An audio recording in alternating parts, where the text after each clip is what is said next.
జీవితాన్ని గురించి కొన్ని మాటలు నేను మీతో పంచుకుంటాను. మార్కుకి మరొక పేరుంది, ఆ పేరే యోహాను. జాగ్రత్తగా గమనించండి. ప్రభు చిత్తమై ఈ వారంలో ఈ ప్రసంగం పూర్తి అయిపోతే దేవునికి స్తోత్రం. ఒకవేళ నెక్స్ట్ వారానికి కూడా కొనసాగింపులోకి వస్తే అప్పుడు ఇవన్నీ అడుగుతాము, లేదా మరలా ఎప్పుడైనా ప్రార్థనలో కూడికలు జరుగుతున్నప్పుడు అప్పుడప్పుడు జ్ఞాపకంలోకి తెచ్చుకోవడానికి మీకు కూడా వీలుగా ఉంటుంది. మీరు బైబిల్ చదువుతున్నప్పుడు మీకు బైబిల్ కూడా అర్థవంతంగా ఉంటుంది. మార్కు గారికి ఉన్నటువంటి మరొక పేరే యోహాను. యోహాను అని ఈ మార్కు గారికి పేరు ఉంటుంది.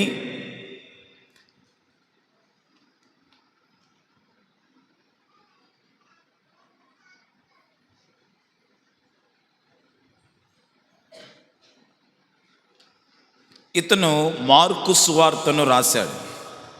మార్కు సువార్తను రాసింది ఈ వ్యక్తే. ఇతనిని ఆత్మీయతలోనికి నడిపించిన వ్యక్తి పేతురు. మార్కు గారి యొక్క ఆత్మీయ తండ్రి పేతురు. పేతురు గారి ఆధ్వర్యములో ఆత్మీయతలో బలపడిన వ్యక్తి ఈ మార్కు.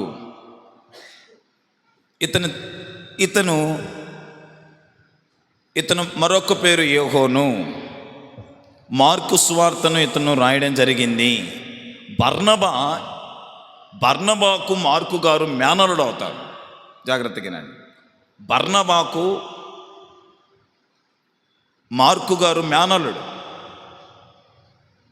మార్కు గారి యొక్క పేరు ఇంకొక పేరేంటి? యోహాను.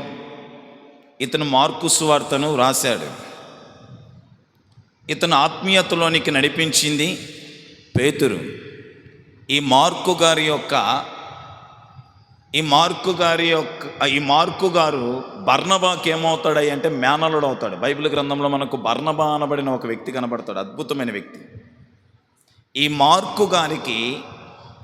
మార్కు గారు బర్నబాకు మేనలుడు అవుతాడు, వరుసకు మేనలుడు అవుతాడు. అందుకనే నేను ముందు వాక్యాలు చూపిస్తాను, ఇవన్నీ మీకు అర్థమవుతాయి. వెళ్ళేటప్పుడు మన వాక్యంలోకి వెళ్ళేటప్పుడు ఎందుకు బర్నబా మార్కు గారికి మేనల్లుడు, ఏం చేశాడు, ఇవన్నీ మీకు అర్థమవుతాయి.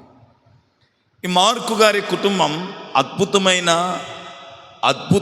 ఆత్మీయ కుటుంబం. ఈ మార్కు గారి కుటుంబం ఆర్థికంగా బలమైన కుటుంబం, ఉన్నతమైన కుటుంబం, సంపన్నమైన కుటుంబం. మార్కు గారి కుటుంబం ఆత్మీయంగా బలమైన కుటుంబం. మార్కు గారి కుటుంబం మంచిగా ఆర్థికంగా బలంగానే ఉన్నటువంటి కుటుంబం. యెరూషలేం పట్టణంలో ఒక ఉన్నతమైన స్థాయి కలిగినటువంటి పట్టణం, ఒక మంచి పేరు ప్రాఖ్యాతులు కలిగినటువంటి కుటుంబం ఈ మార్కు గారి కుటుంబం. ఈరోజు నేను మార్కు గారి కుటుంబాన్ని గురించి చెప్పి, ఆ మార్కు గారి కుటుంబంలో నుంచి వచ్చినటువంటి ఒక వ్యక్తి, ఈ మార్కు జీవితాన్ని మనం ధ్యానం చేస్తాం. మార్కు గారి కుటుంబం ఎలాంటిది? మార్కు గారి కుటుంబాన్ని గురించి మనం ఆలోచించగలిగితే అపోస్తుల కార్యములు 12వ అధ్యాయం 2వ వచనాన్ని చదవండి. అపోస్తుల కార్యాలు 12వ అధ్యాయం 12వ వచనం.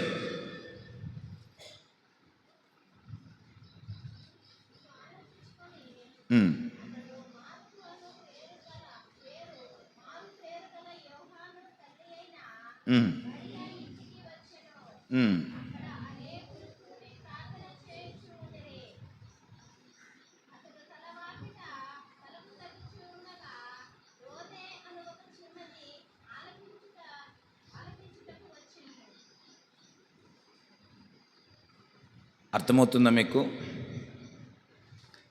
మార్కు గారు యెరూషలేములో మార్కు గారి నివాస గృహంలో ఒక సంఘము కూడుకునేదంట. ఆ సంఘమంతా ఒక వ్యక్తి కొరకు ప్రార్థన చేస్తుంది. మార్కు గారి నివాస గృహం యెరూషలేములో ఉంటుంది. ఆ యెరూషలేములో మార్కు గారి కుటుంబం అంతా వాళ్ళు కూడుకునేవాళ్ళు. ఆ ఇంటిలో, మార్కు గారి ఇంటిలో ఆ కుటుంబం అంతా కూడుకునేవాళ్ళు. మరియు ఇరుగు పొరుగు వాళ్ళు కూడా మార్కు గారి కుటుంబంలో ప్రార్థనలో కూడుకునేవాళ్ళు. పేతురు గారిని తీసుకెళ్ళిపోయి చెరసాలలో వేసేశారు. పేతురు గారిని తీసుకెళ్ళిపోయి చెరసాలలో పెట్టారు, బంధించారు. పేతురు గారిని ఎప్పుడైతే చెరసాలలో పెట్టి బంధించారో సంఘమంతా ఏం చేసింది? ప్రార్థన చేసింది. ఎక్కడ ప్రార్థన చేసింది? మార్కు గారి కుటుంబంలో, మార్కు గారి ఇంటిలోనే. పేతురుని చెరసాల్లో పెట్టేశారు, పేతురుని బంధించేశారు. సంఘమంతా మారు ఆలోచన ఏమీ లేకుండా మార్కు గారి నివాస గృహంలో సమకూర్చబడిన వాళ్ళై వారందరూ పేతురు గారి కొరకు ప్రార్థిస్తున్నారు, పేతురు గారి నిమిత్తం ప్రార్థిస్తున్నారు. ఇలా మనం ఆలోచించుకోవాలి. వాస్తవానికి ఎప్పుడైతే పేతురు గారిని చెరలో పెట్టించారో, బంధించేశారో, మార్కు కుటుంబస్తులు ఇలా అని ఉండాలి. తాకీదులో ఉత్తరాలో లేకుండా నడుచుకుని కాలు నడకున వెళ్ళి మన దైవజనుడు అయినటువంటి పేతురు గారిని చెరసాల్లో పెట్టారు, బంధించేశారు. రండి మా ఇంటిలో మనమందరం కూడుకొని ప్రార్థిద్దాం. ఖచ్చితంగా పిలిచి ఉండాలి, ఖచ్చితంగా పిలిచి ఉండాలి. పిలవకుంటే ఎవరు బహుశా రాకపోయి ఉండొచ్చు, వాళ్ళ ఇళ్ళ దగ్గరికి వెళ్ళి ఉండొచ్చు. ఆ యెరూషలేం పట్టణంలో ఉన్నటువంటి కాస్త క్రైస్తవులైన వారి దగ్గరికి వెళ్ళి, రండి మా ఇంట్లో మనమందరం కూడి మన దైవజనుడు కొరకు ప్రార్థిద్దామని ఉండొచ్చు. అలాగున్న చిన్నలు పెద్దలు అందరూ ఆ మార్కు గారి ఇంటిలో కూడుకొని ప్రార్థిస్తున్నటువంటి సందర్భాన్ని మనము అపోస్తుల కార్యములో 12వ అధ్యాయం 12వ వచనంలో మనం గమనిస్తున్నాం. నా ప్రియమైనటువంటి వారులారా, మార్కు కుటుంబం ప్రార్థన పరులైన కుటుంబం. Praise the Lord, praise the Lord. మనకు అక్కడ తెలుస్తుంది కదా మార్కు కుటుంబం ఎలాంటి కుటుంబం అంటే ఒక ప్రార్థన పరులైన కుటుంబం, ప్రార్థన జీవితాన్ని కలిగిన కుటుంబం, ప్రార్థన పట్ల ఆసక్తి కలిగిన కుటుంబం మార్కు గారి కుటుంబం. సమస్యలు వచ్చినప్పుడు వారు కోరుకునేది, ఎన్నుకునేది, ఏర్పరచుకునేది ప్రార్థన. ప్రతికూల పరిస్థితులు వచ్చినప్పుడు వాళ్ళు కోరుకుని, ఎన్నుకొని, ఏర్పరచుకునేది ప్రార్థన.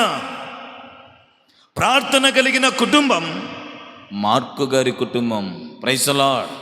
ఆ ప్రార్థన పరుల కుటుంబంలో నుంచి వచ్చాడు Mark. Praise the Lord, praise the Lord. ఒక ప్రార్థన పరులైనటువంటి కుటుంబం అండి మార్కు కుటుంబం. ఈ మార్కు గారి కుటుంబం మనందరికీ ఆదర్శవంతంగాను మాదిరికరంగానూ ఉంది. ఎంత చక్కగా, ఎంత అద్భుతంగా కుటుంబం అంతా కూడి ప్రార్థిస్తున్నారో చూడండి. కుటుంబం అంతా కూడి ఎంత చక్కగా, ఎంత అద్భుతంగా ప్రార్థిస్తున్నారో. మా దైవజనుడు కాదే, మా దైవజనుడితో ఏంలే పని లేదులే అట్లా ఆలోచించట్లేదు. వారి కుటుంబమును మరి ఇరుగు పొరుగు వారందరూ కూడి ప్రార్థన చేస్తున్నారండి. ఇందును బట్టి మనకు అర్థమవుతున్న విషయం, మార్కు గారు ఒక ప్రార్థన పరులైన కుటుంబంలో నుంచి వచ్చినవాడు, అనగా ప్రార్థనా పరులైన కుటుంబాన్ని కలిగి ఉన్నవాడు మార్కు. నా ప్రియ దేవుని జనమా, ప్రార్థనా పరులైనటువంటి కుటుంబం మార్కు కుటుంబం. మన కుటుంబాలు ఎలా ఉన్నాయన్నది మనం ఆలోచించాలి. కుటుంబాలలో ప్రార్థన జరుగుతున్నాయా అని నేను అడిగితే మీ ప్రశ్న, మీ సమాధానాలు ఏంటి? నిన్న విజిటింగ్కి వచ్చినప్పుడు ఏదైనా కుటుంబంలో ప్రార్థన జరుగుతుందేమో అని ఆతృతగా ఎదురు చూశా. నిజం. ఎన్ని గంటలకు విజిటింగ్ నేను తిరుగుతున్నాను? 7 నుంచి 8 ఆ మధ్యలో తిరుగుతున్నాను కదా కొన్ని గృహాలు. ఆ గృహాల్లోకి వచ్చినప్పుడు సాయంకాల సమయాల్లో ఏడైనా కుటుంబంలో నుంచి సునాద గీతములు వినబడతాయేమో, సునాద గీతాలు వినబడతాయేమో, చెవులకు ఏదైనా ప్రార్థనలు వినబడతాయేమో, కుటుంబాలలో ప్రార్థన లేకుంటే వాక్య ధ్యాన సందడి ఏదైనా కనబడుతుందేమో.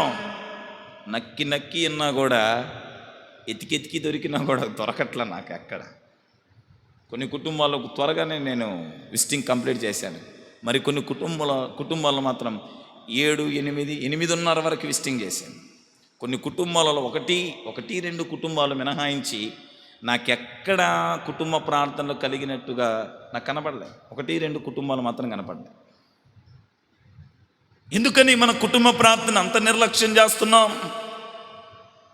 ఎందుకని కుటుంబ ప్రార్థనకు మనము తావివ్వట్లేదు? ఎందుకని కుటుంబ ప్రార్థన మనం ప్రక్కన పెడుతున్నాం? ఆ కుటుంబ ప్రార్థన మన భవిష్యత్తులు బాగు చేస్తుందనే, ఆ కుటుంబ ప్రార్థన మన జీవితాలు కడుతుందనే, ఆ కుటుంబ ప్రార్థన మన పిల్లల భవిష్యత్తును ఉన్నతంగా మార్చడానికి కారణమవుతుందనే. ఏ కుటుంబంలో కుటుంబ ప్రార్థన లేవో ఆ కుటుంబంతో దేవుడు మాట్లాడుతున్నాడు. ఆ కుటుంబంతో దేవుడు మాట్లాడుతున్నాడు. నీ కుటుంబంలో కుటుంబ ప్రార్థన అవసరం. నీ కుటుంబం సమాధానం కలిగి నడవడానికి కుటుంబ ప్రార్థన అవసరం. నీ పిల్లలు ఆత్మీయంగా శారీరకంగా ఎదుగుదల నిమిత్తం కుటుంబ ప్రార్థన అవసరం. నీ కుటుంబ యజమానుడు సత్ప్రవర్తనలో నడవడానికి, దీవెనకరమైన బాటలో నడవడానికి, నీ ఇంటి యజమానుడు పనులలో ప్రయాణాల్లో క్షేమమును కలిగి బ్రతకడానికి కుటుంబ ప్రార్థన అవసరం. ఎవడిని మింగుతున్నాని గర్జించు సింహం వలె తిరుగులాడుతున్న అపవాది నుంచి నీవు, నీ కుటుంబం, నీ పిల్లలు తప్పించబడడానికి కుటుంబ ప్రార్థన అవసరం. కుటుంబ ప్రార్థన అవసరం. ఏ కుటుంబంలో కుటుంబ ప్రార్థనలు జరుగుతాయో ఆ కుటుంబాలు నెమ్మది కలిగి, సమాధానం కలిగి, ఆరోగ్యము కలిగి, ఆనందభరితులై ఉంటారు. చాలామంది కుటుంబ ప్రార్థన నిర్లక్ష్యం చేస్తున్నారు.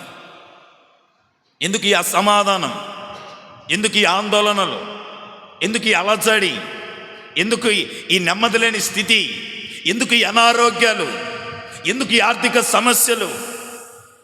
ఈ అపవాది యొక్క ఆ క్రియలు మా కుటుంబాల మీద ఎందుకు? సాతాని శోధనలు మాకెందుకు? కుటుంబ ప్రార్థనలో బలహీనులైపోతున్నాడని బట్టి, కుటుంబ ప్రార్థన నిర్లక్ష్యం చేయడాన్ని బట్టి, కుటుంబ ప్రార్థనకు మీరు చోటు ఇవ్వకుండాన్ని బట్టి, తావివ్వకుండాన్ని బట్టి, నా ప్రియ తల్లిదండ్రులారా, నా ప్రియ క్రైస్తవ జనమ, తప్పక మీ కుటుంబాలు ప్రార్థనలు జరిగేటట్టు మీరు ఏర్పాట్లు చేసుకోండి. ప్లీజ్. మీ కుటుంబాలు సమాధానం చూడాలంటే, మీ పిల్లల భవిష్యత్తు దీవెనకరంగా ఉండాలంటే, ఆర్థికంగా నువ్వు బలపడాలి, ఆరోగ్యపరంగా ఉండాలి, లేదా నీ అవసరతలు తీర్చబడుతూ ఆత్మీయతలు ఎదుగుతూ ఉండాలంటే తప్పక కావాల్సింది కుటుంబ ప్రార్థన. సాయంకాల సమయంలో మీ పిల్లలందరినీ కూర్చోబెట్టి కుటుంబం ప్రార్థనలు కూర్చోబెట్టండి. వాళ్ళ చేత బైబిల్ చదివించండి. బైబిల్ తప్పకుండా వాళ్ళ చేత చదివించి మీరు ప్రార్థన చేయండి. లేకుంటే మీ పిల్లల్లో ఒకరికి ప్రార్థనించి వారు చేసే 2 నిమిషాలు 3 నిమిషాల ప్రార్థన తదనంతరం నువ్వు ఒక 10 నిమిషాలు ప్రార్థించు. మరల వేకువజామునే లేచి, ఉదయకాన పెందల కాడ లేచి కుటుంబ ప్రార్థన కూడుకోవడానికి ఇబ్బంది అయినప్పటికీ కుటుంబ యజమానుడిగా, యజమానురాలుగా, కుటుంబంలో ఒక సభ్యుడిగా నీ వంతున నువ్వు ప్రార్థించు.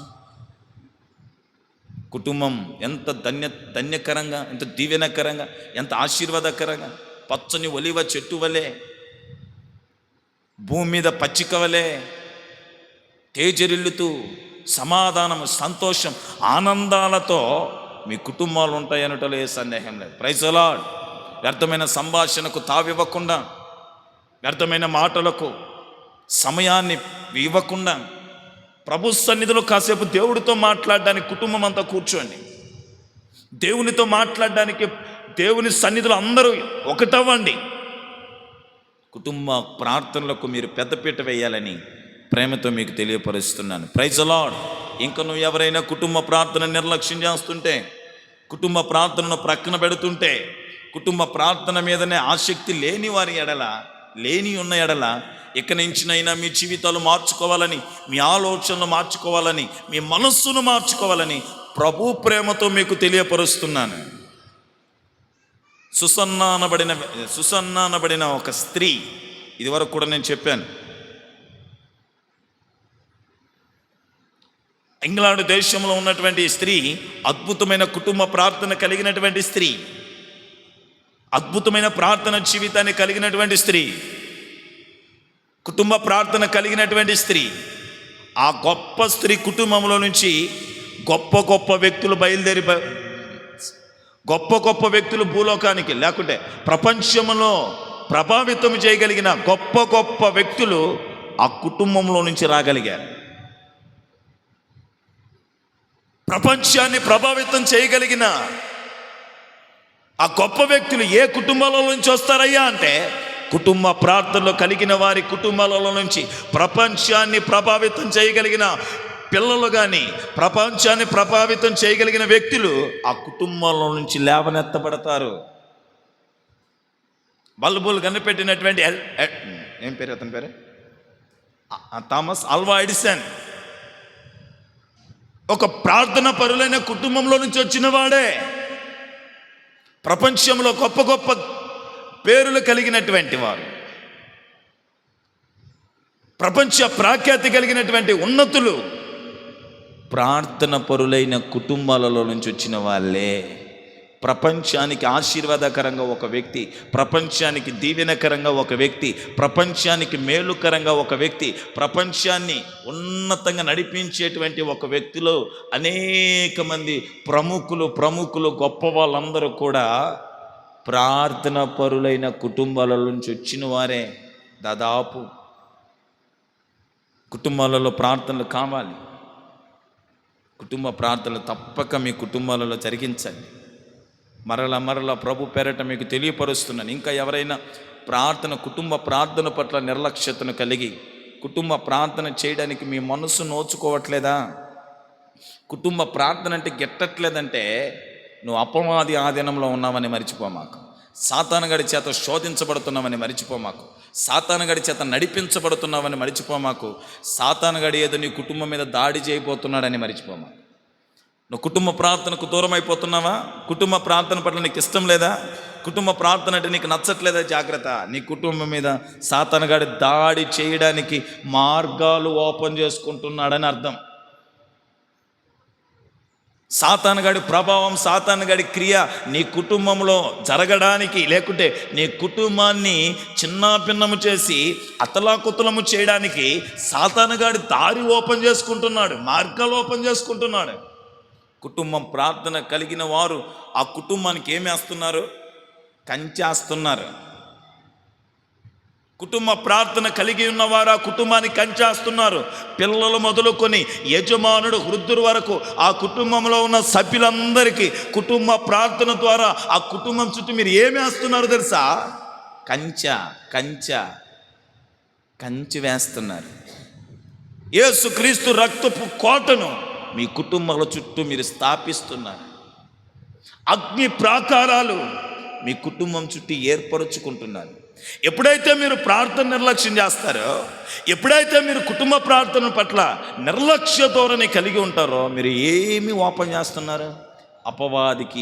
అపవాది మీ కుటుంబాల్లో ఏలడానికి, అపవాది మీ కుటుంబాలను చిందరాపందరం చేయడానికి మీరు డోర్స్ ఓపెన్ చేస్తున్నారు. నిర్లక్ష్యం చేస్తున్నావంటే అపవాదికి నీ కుటుంబం మీద అధికారం ఇవ్వడానికి తలుపులు తెరుస్తున్నామని అర్థం. అపవాది క్రియ, అపవాది ప్రభావం, అపవాది కలిగించే నష్టానికి, అపవాది తీసుకొచ్చే అసమాధానం, అనారోగ్యాలకు, పాపానికి నీ కుటుంబంలో నువ్వేం ఓపెన్ చేస్తున్నావు? డోర్స్, తలుపులు తెరుస్తున్నావని అర్థం. కుటుంబ ప్రార్థన పట్ల నిర్లక్ష్యం కలిగిన వారికి ప్రభునామములు హెచ్చరిస్తున్నాను.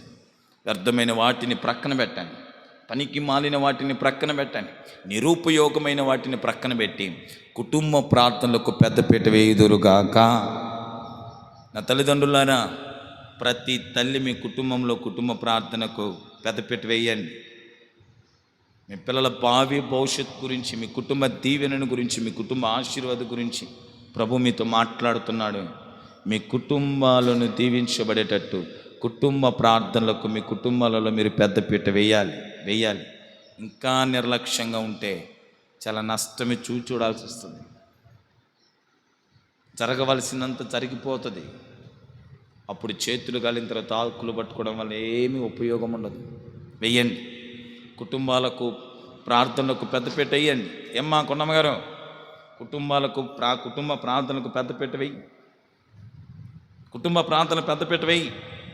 ప్రతి కుటుంబంలో కుటుంబ ప్రార్థన జరిగేటట్టు ఏర్పాట్లు చేయండి. ఉదయం నుంచి సాయంకాలం వరకు సరిపోదా? ముసలమ్మ ముచ్చట్లు ప్రక్కన పెట్టి చాలదా? ఉదయం నుంచి సాయంకాలం 8 గంటల వరకు, దాదాపుగా 7 గంటల దాకా సమయం అంతా దొంగలించేస్తున్నారు, సమయం అంతా మింగేస్తున్నారు, సమయం అంతా తినేస్తున్నారు. 1 గంట సేపు కుటుంబ సమ్మెతగా కూర్చొని ప్రార్థన చేయలేరా?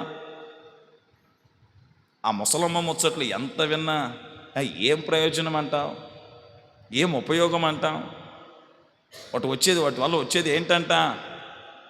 ముసలమ్మ ముచ్చట్లో పుట్టేదే లేని వార్తను పుట్టించుట, అది దేవునికి అసహ్యమైనది. ముసలమ్మ ముచ్చట్లలో నుంచి వచ్చి పుట్టేదే ఊహాగానాలు. వీటి వల్ల ఏంటి ఉపయోగం మీకు? వీటి వల్ల ఏంటి ప్రయోజనం మీకు? వీటి వల్ల వచ్చేదేంటి? నోబెల్ బహుమతి ఏమైనా వస్తుందా? భారతరత్న ఏమైనా ఇస్తారా? గ్రామ పంచాయతీ అవార్డు ఏమైనా దొరుకుతుందా? ఏమీ లేదు కదా. వాటి వల్ల సమయం వృధా. ఖాళీ కూర్చోవడం వల్ల ఏదో ఒకటి మాట్లాడాలి కనుక ఏ దొరికితే మాట్లాడేస్తాం. ఈ మాట వల్ల ఎంత ప్రమాదం, ఎంత నష్టం, ఎంత కీడు, ఎన్ని కుటుంబాలు పతనం, ఎన్ని కుటుంబాలు మనస్పర్ధాలు, ఎన్ని కుటుంబాలకు గాయాలు, ఎన్ని కుటుంబాల గొడవలు. మీకు అర్థమవుతుందా? మీ వెనకుండా మీరు పెట్టేటువంటి ముసలమ్మ ముచ్చట్లు పెట్టి అందులో లేని వార్తలు పుట్టించుకుంటూ ఊహాగానాలు కలిగి ఉండడాన్ని బట్టి కొన్ని కుటుంబాలకు నరహత్య చేయుటలో మీరు కారకులు అవుతున్నారు. నరహత్య అంటే ఏంటి తెలుసా? చంపల్లే కత్తులతో, మన మాటలు చాలు. నరహత్య చేయుటలో కారకులు అవుతున్నారు. మానండి, వదిలేయండి, మీరు విడిచిపెట్టండి. వీటిని ప్రభు సన్నిధిలో పాదాలు పట్టి ప్రార్థించడం మొదలుపెట్టండి. కుటుంబ సమేతగా ప్రార్థన చేయడం మొదలుపెట్టండి. సమాధానం నీ హృదయాల్లో ఏలుబడి చేస్తుంది. నెమ్మది నీ హృదయాల్లో ఏలుబడి చేస్తుంది. శాంతి మీ హృదయాలలో ఏలుబడి చేస్తుంది. ప్రశాంతత మీ హృదయాలలో ఏలుబడి చేస్తుంది. ఆరోగ్యము మీ కుటుంబాలలో ఏలుబడి చేస్తుంది. అపవాది క్రియలు ఏమి ఉండవు. చిరాకు ఉండదు, చికాకు ఉండదు, తిట్లుండవు, గొడవలుండవు, తగాదాలుండవు. అంతేనండి. అపవాది మీ మధ్యలోకి దూరాడు అనుకో, వాడి పని ఏంటి? ప్రశాంతంగా బతుకుతున్నాను ఉన్నెత్తాడా? ఆదాము అవ్వలు ప్రశాంతంగా బతుకుతున్నారు. యాడా? ఏదేను వనములో ప్రశాంతంగా సాయంకాలానికి దేవుడు వస్తాడు. ఏ ఆదాం, ఏ అవ్వ, ఎట్లున్నారు? తండ్రి మీకు వందనాలు, మీకు స్తోత్రాలు, మాకు ఇచ్చిన ఈ స్థితిగతిని బట్టి వేలాది స్థుతులు. ఎంత ప్రశాంతమైన లైఫో, ఎంత ప్రశాంతమైన జీవితమో. సింహం వస్తుంది, వాళ్ళతో ఆటలాడతారు. ఈ ఆదామవ్వ ఏం చెప్తే జరుగుతుంది అక్కడ ఆ తోటలో. ఈ ఆదామవ్వ ఏం చెప్తే జరుగుతుంది. ఈ ఆదామవ్వదే పై చేయి. అంత ప్రశాంతమే. తినడానికి తక్కువ లేదు, త్రాగడానికి తక్కువ లేదు. సర్వశక్తి కలిగిన దేవుడు వచ్చి మాట్లాడిపోతున్నాడు. తమ చుట్టూరు ప్రశాంతతో కూడిన వాతావరణం, నిమ్మలంగా కూడిన వాతావరణం, సమృద్ధి కలిగినటువంటి స్థితిగతి. శ్రమ లేదు, కష్టం లేదు, బాధ లేదు, దుఃఖం లేదు, వేదన లేదు, కన్నీరు లేదు, నిట్టూర్పులు లేదు, అంగలార్పులు లేదు. ఒకడు దూరాడు ఇంట్లోకి.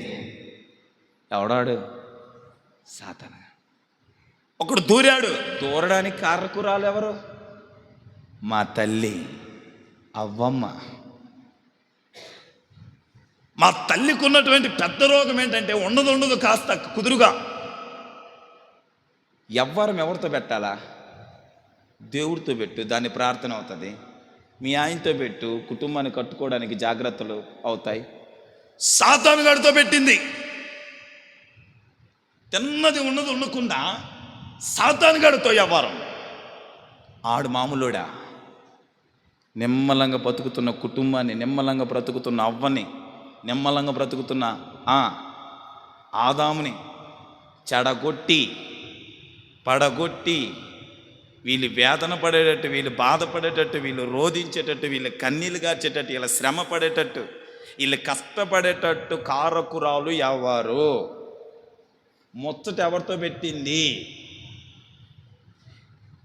ఈ ఆదాము అవ్వ ప్రశాంతంగా, నిమ్మలంగా, సంతోషంగా, సమాధానంగా బ్రతుకుతున్న స్థితిలో నుంచి ఆ ఏదోను తోటలో నుంచి గెంటేయబడి, అక్కడి నుంచి తరమబడి బయటకు వచ్చి శ్రమ పడుతూ, కష్టపడుతూ, ప్రసవిస్తూ, వేదన పడుతూ, దుఃఖిస్తూ, కన్నీళ్లు కారుస్తూ, నానాకు అవస్థలు పడాల్సిన కత్తి రావడానికి కారణం ఏంటి? మన అవ్వమ్మ పెట్టిన ముచ్చట్లే. అవ్వమ్మ గారు పెట్టిన ముచ్చట్లే. ఏం ఎక్కించింది? సాతానుగాడు అవ్వకి ఏం ఎక్కించింది? ఆ పండు నువ్వు తినచో నువ్వు దేవుడి కంటే గొప్పదానివి అయిపోతావు, నీ ఉన్నతంగా అయిపోతావు. ఆహా, నిజమా? ఉత్తిత్తంతా, డమ్మి అంతా, డూపంతా, ఊహతో కూడిన మాట అంతా ఏదో ఒక రాయేసేసింది అంతే. అబ్బా నిజమా, అవునా, ఆ ముచ్చట్లలో, ఆ ప్రేమలో ఇది ఒక రోజు జరిగింది కాదు, ఇది అవ్వాదమ్మ జరిగింది. రోజు వస్తుంది కాసేపు కూర్చొని మాట్లాడుతుంది సాతాను, మళ్ళీ రోజు వస్తుంది కాసేపు కూర్చొని మాట్లాడుతుంది, రోజు వస్తుంది కాసేపు కూర్చొని మాట్లాడుతుంది, వచ్చి కూర్చొని మాట్లాడుతుంది, వచ్చి కూర్చొని మాట్లాడి మంచి చెడ్డ మంచి చెడ్డ మంచి అదే వచ్చి కూర్చొని మాట్లాడంగా టైం పోంగ ఏమైపోయింది, ఇంకా అవ్వేం చెప్పినా క్షమించండి, సాతాను ఏం చెప్పినా వినే స్థాయికి వచ్చేసింది. ఒక రోజుతో జరిగింది కాదు, రావడమే అవ్వ ఆ పండుదిని ఇది కాదు, రోజు రావడం, కాసేపు కూర్చోవడం, ముచ్చటించిపోవడం అవ్వతో. ఈ అవ్వ కూడా కాస్త సరదాగా ఉన్నింది, ఏదో సరదా మాటలు చెప్తుందని ఈ అవ్వ కూడా మమేకమైపోయి మాట్లాడడం, మరలా రావడం, మరలా రోజు, మరలా రావడం, మరలా రోజు. ఈ గ్యాప్లో వేసేసింది ఏమని వేసేసింది, ఆ పండు తింటే నువ్వు దేవతలు, నీవు దేవుడి కంటే గొప్పలు అయిపోతారని వేసింది అంతే. పడిపోయింది ఉచ్చులో, పడిపోయింది వాళ్ళలో. ఎందుకంటే ఒక్కరోజుతో కూడింది కాదు, ఇది రోజు జరుగుతున్న ప్యాటర్న్, రోజు జరుగుతున్నటువంటి సర్కిల్. అలా ఉచ్చులో పడింది. అలా ఉచ్చులో పడి పండు తిన్నది తినకుండా తీసుకెళ్ళిపోయి ఎవరికి ఇచ్చింది?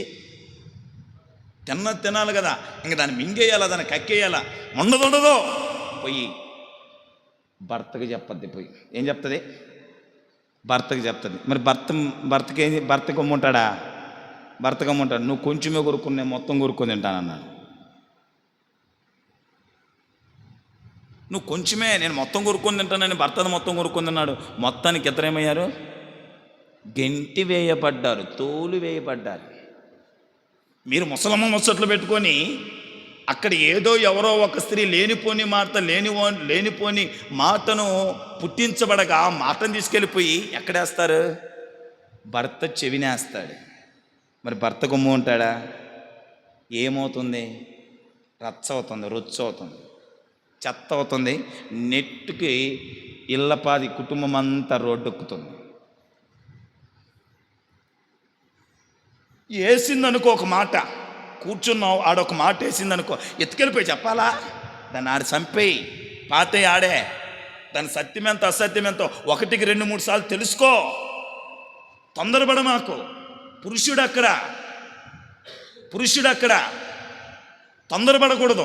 1కి 2 సార్లు సత్యం ఎంత, అసత్యం ఎంత, వాస్తవం ఎంత, అవాస్తవం ఎంత అన్వేషించు, తెలుసుకో. ఆ సత్యం ఎంతో అవాస్తవం ఎంతో తెలుసుకొని చెప్పాలా చెప్పకూడదని ఆలోచించి చెప్పే విషయమా చెప్పకూడదు విషయమా తెలుసుకొని పోయి భర్తకి చేర్చాలి. ఈ ముసలమ్మ ముచ్చట్లను పెట్టినప్పుడు అక్కడ వాళ్ళు ఏదో మాట్లాడతారు, ఆ మాటలను తీసుకెళ్ళిపోయి భర్తకి చెప్పేస్తే భర్తకి నీకు సమాధానం ఎక్కడ ఉంటుంది?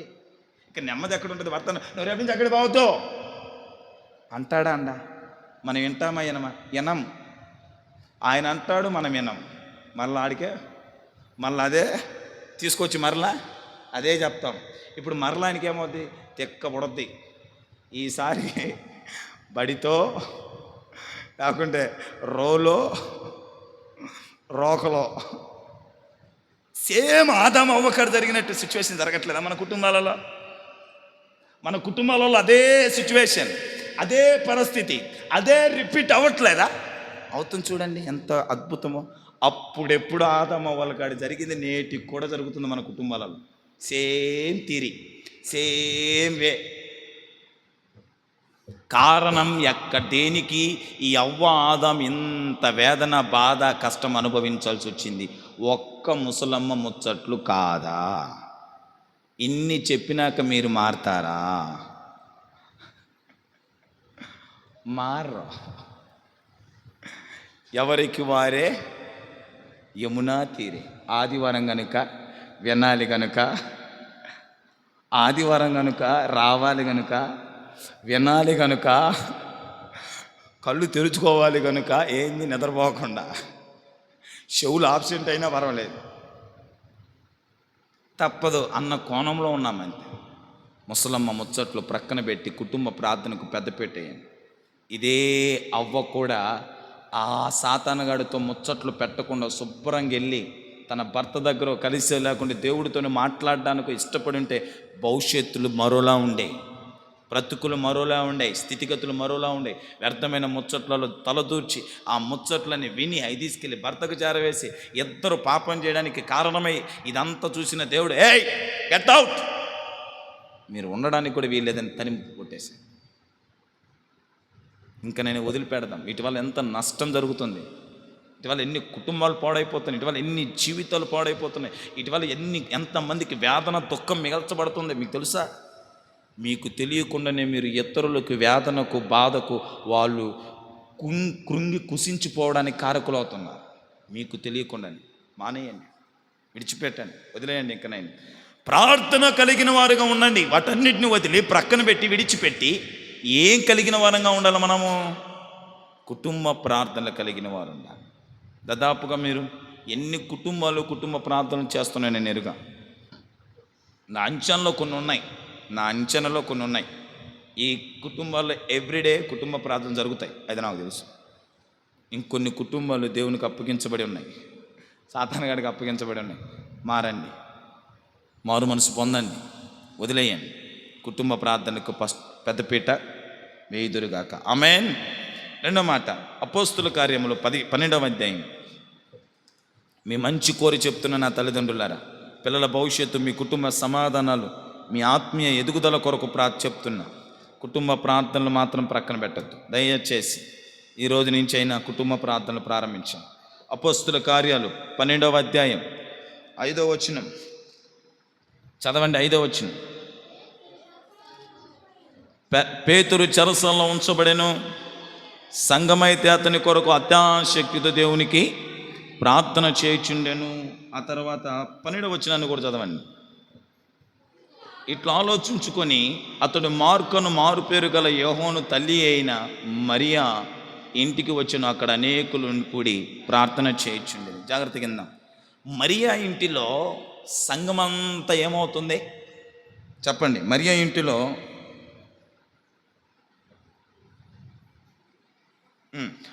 ఇంటిలో సంఘమంతా ఏమవుతుంది? కూడుకుంటుంది. జాగ్రత్త కింద, కూడుకుని ప్రార్థిస్తుందా లేదా? మరియా ఇంటిలో సంఘమంతా కూడి ప్రార్థిస్తుంది. మరి సంఘమంతా కూడి ప్రార్థిస్తుందంటే ఇక్కడ రాయబడిన మాట, మార్కు అను మారు పేరు గల యోహోను తల్లి అయిన మరియా ఇంటికి వచ్చాను. అక్కడ ఎంతమంది ఉన్నారు? అనేకులుండిరి. అనేకులున్నారంట. ఎక్కడ? మరియా ఇంటి గృహంలో. ఏం చేయడానికి? ప్రార్థన చేయడానికి. ఇప్పుడు అనేకులు ఇంటిలోకి వచ్చాక ఇంటిలో మరియాకు మార్కుకు వారి కుటుంబానికి పరిచర్య పెరుగుతుందా తగ్గుతుందా?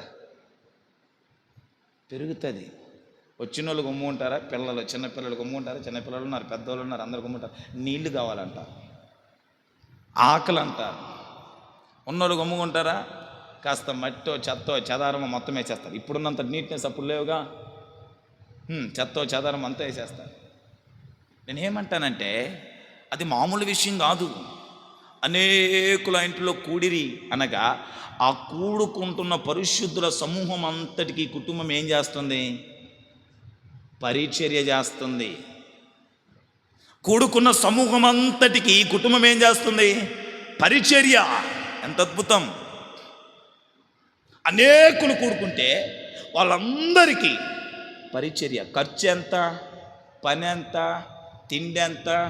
నీళ్ళెంత? మరలా ఇంకా వాళ్ళు కూడుకునేసరికి, వాళ్ళు కూడుకుని వెళ్ళేటప్పుడు ఆ కాలాల్లో ఊరికిని పంపించరు, ఖచ్చితంగా భోజనాలు పెట్టాలి. కూడుకున్నాక ఖాళీగా వెళ్ళరు, భోజనాలు ఖచ్చితంగా ఉంటాయి, ప్రేమ విందులు ఉంటాయి. ఈ పరిచర్య అంతా ఎవరు చేస్తున్నారు? మార్కు యొక్క చెప్పండి కుటుంబం. మార్కు గారి కుటుంబం పరిచర్య చేయగలిగిన కుటుంబం. పరిచర్య చేయగలిగిన కుటుంబంలో నుంచి ఎవరు వచ్చారు? మార్కు. ప్రార్థన పరులైన కుటుంబం, అంతేనా? పరిచర్య చేయగలిగిన కుటుంబం. నా ప్రియ దేవుని జనమా, మన కుటుంబాలు దేవుని కొరకు పరిచర్య చేయగలిగిన కుటుంబాలుగా ఉన్నాయా? దేవుని పని కొరకు, దేవుని నిమిత్తం పరిచర్య చేయగలిగిన కుటుంబాలుగా మనం ఉన్నామా అని ఆలోచించాలి. దేవుని పరిచర్యకు ఇష్టపడే వాళ్ళంగా, దేవుని పరిచర్యకు ఆసక్తి కలిగిన వాళ్ళంగా, దేవుని పరిచర్యకు ముందుండే వాళ్ళుగా మన కుటుంబ వ్యవస్థలు ఉన్నాయా? దేవుని పరిచర్య అంటే అమ్మో అందరింట్లో కూడా వచ్చేసారనుకో, పని ఎక్కువైపోద్ది, కష్టం ఎక్కువైపోద్ది, ఊడ్చేది ఎక్కువైపోద్ది, ఉతికేది ఎక్కువైపోద్ది, కడిగేది ఎక్కువైపోద్ది. వచ్చిన వాళ్ళు కొమ్ముకుండరు. ఒకటి టీ కావాలంటాడు, ఇంకొకటి కాఫీ కావాలంటాడు, ఇంకొకటి పాలు కావాలంటాడు, ఇంకొకటి బిర్యానీ కావాలంటాడు, ఇంకొకటి బిస్కెట్లు కావాలంటాడు, ఇంకొక పిల్లల కురుకురేలు కావాలంటారు. ఈ ఖర్చు అంతా ఎవడు భరిస్తాడు? ఈ డబ్బులన్నీ ఎవడు పెట్టుకుంటాడు? వీళ్ళకి సాకిరి ఎవరు చేస్తారు? మీరు సాకిరిగా చేసేది దేవునికి పరిచర్య చేస్తున్నారని అర్థం. అది సాకిరి కాదు, అది నీకు నష్టం కాదు. నువ్వు దేవునికి పరిచర్య చేస్తున్నావని అర్థం. దేవుని యొక్క ధనాగారములో నీ ధనాన్ని దాచిపెడుతున్నావని అర్థం. దేవుని రాజ్య విస్తరణలో నీ వంతు నువ్వు ప్రయాసపడుతున్నావని అర్థం. ఆత్మలో బలపరచడానికి నీ కుటుంబం అంతా ముందుంటుంది. దేవుని పని చేయుటలో, దేవుని పరిచర్య చేయుటలో, దేవుని రాజ్య విస్తరణలో, దేవుని సంఘ క్షేమాభివృద్ధి కొరకులో నీ కుటుంబం అంతా కూడా ముందుంటుంది. ఇట్టి కుటుంబాన్ని బట్టి దేవుడు కూడా ఆనందిస్తాడు. ఇట్టి కుటుంబాన్ని బట్టి దేవుడు కూడా సంతోషిస్తాడు. నేను ఆకలి కొంటిని, మీరు నాకు ఆహారం పెట్టకపోతిరి. నేను చలి కొంటిని, మీరు నాకు వస్త్రములు ఇవ్వకపోతిరి. నేను తప్పికొంటిని, నాకు మీరు నీళ్ళు ఇవ్వకపోతిరి. నాకు రోకలు ఇవ్వకపోతిరి. ఎవరిని బట్టి అన్నాడు? ఇదిగో దేవుని స్వాస్థ్యమైన పరిశుద్ధులైన సమూహం మన యొద్దకు వచ్చినప్పుడు, లేకుంటే దైవ సేవకులు మన యొద్దకు వచ్చినప్పుడు, వాళ్ళ పట్ల మనం ఇలాంటి వైఖరిని కలిగి ఉంటే దానిని దేవుడు తనకుగా అన్వయించాడు. నా సేవకులు మీ దగ్గరకు వచ్చారు, పరిశుద్ధుల స్వాస్థ్యం మీ దగ్గరకు వచ్చింది, పరిచర్య ఉన్నప్పటికీ అవకాశం ఉండి కూడా నువ్వు నీ కుటుంబమును ఆ పరిచర్య చేయడానికి నీ ముందుకు అడుగులు వేయలేదంటే, సహకరించలేదు. అందుకే నేను ఆకలి కొన్నప్పుడు మీరు నాకు ఇవ్వలేదు, నేను తప్పికొన్నప్పుడు నాకు నీళ్ళు, నేను వస్త్రహీనుడిగా ఉన్నప్పుడు వస్త్రం నాకు ఇవ్వలేదు. పరిచర్యకు సహకరించని వారిని బట్టి, పరిచర్యకు సహకరించని వారిని బట్టి. నా ప్రియ దేవుని జనమ, పరిచర్య కొరకు, పరిచర్య చేయడానికి నీ కుటుంబం అంత ఇష్టపడాలి. పరిచర్య చేయడానికి నీ కుటుంబం అంత ముందుండాలి. నిన్న చెప్తుంది కలమ్మ తల్లి గారు, 4 కేజీల సంఘటన గెలికానయ్యా మా సంఘంలో వచ్చిన వాళ్ళందరికన్నా. 4 కిలోల సంగటి గెలికిందంట. మామూలు విషయం సంగటి గెలకడం అంటే. ఉన్నారు మన సంఘంలో కూడా అట్టి స్త్రీలు ఉన్నారు. వారిని బట్టి నేను సంతోషిస్తున్నాను. సంఘాల్లో పరిచర్యకు మీ కుటుంబ సమ్మెతగా పాలుపోగొస్తుల వారి వేరే వేరే వేరే వాటికైతే ప్రక్కన పెట్టండి. పరిచర్య నిమిత్తం అయితే కుటుంబం అంతా పాలుపోగొస్తులు అవ్వాల్సింది. పరిచర్య చేయడానికి మీ కుటుంబాన్ని ఇష్టపడాలి. మీకు రోమా పత్రికలో 16వ అధ్యాయం 4వ వచనంలో ఒక మాట ఉంటుంది చూడండి. 16:4 రోమా పత్రిక 16:4. త్వరగా ఇంకా 5 నిమిషాలు ఇంకో మాట చెప్పి నేను మార్కు దగ్గరికి వెళ్ళాలి.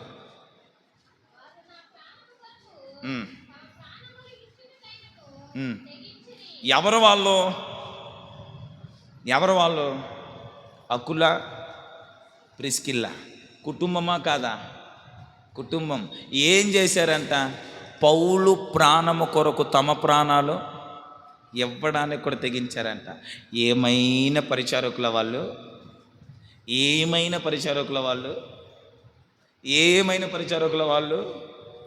పౌలు ప్రాణము కొరకు తమ ప్రాణాలు పెట్టడానికి కూడా వెనకాలేదంట. వీళ్ళ ఉద్దేశం ఏంటంటే, పౌలయ్యా మా ప్రాణాలు పోయిన ఇబ్బంది లేదు, కానీ నీ ప్రాణం భూమి మీద ఉండాలి. ఎందుకంటే నువ్వు ఉంటే 4 ఆత్మలు సంపాదిస్తావు. మేము పోయినా పరలోక రాజ్యానికి వెళ్ళిపోతాం, మేము వెళ్ళినా నిత్యరాజ్యానికి వెళ్ళిపోతాం, మేము వెళ్ళినా నిత్యరాజ్యాన్ని స్వతంత్రించుకుంటాం. నీ ప్రాణం భూమి మీద ఉండడాన్ని బట్టి 4 ఆత్మలు దేవుళ్ళలోకి వస్తాయి. 4 రక్షించబడతారు, 4 మారు మనసు పొందుతారు. అందుకే మా ప్రాణాలు పోయినా పర్వాలేదు, నీ ప్రాణాలు ఉండాలి. ప్రాణాలు కూడా అడ్డు పెడుతున్నారంట. దేని కొరకు ఎంత ప్రయాస? పరిచర్య. Praise the Lord. నా ప్రాణము కొరకు తమ ప్రాణాలు ఇచ్చుటకు తెగించిరి. దేవుని పరిచర్య చేయడానికి, జరిగించడానికి తమ ప్రాణాలు ఇవ్వడానికి కూడా వెనుకాడట్లేదు.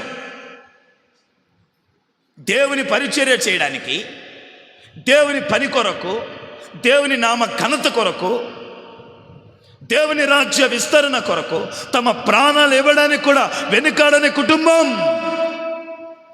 అకుల్ల ప్రిస్కిల్ల కుటుంబం. ఎంతటి గొప్ప కుటుంబం అండి అది. దేవుని పరిచర్య కొరకు ప్రాణాలు కూడా ఇవ్వడానికి వెనుకాడని కుటుంబాలు నేడు